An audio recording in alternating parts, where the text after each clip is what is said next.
The others are just the after effects of it. The second peace is the peace between two individuals. The third peace is between two nations.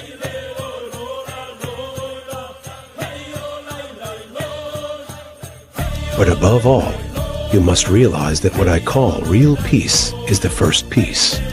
If there is no peace in the soul of man, there can be neither peace between individuals nor between nations.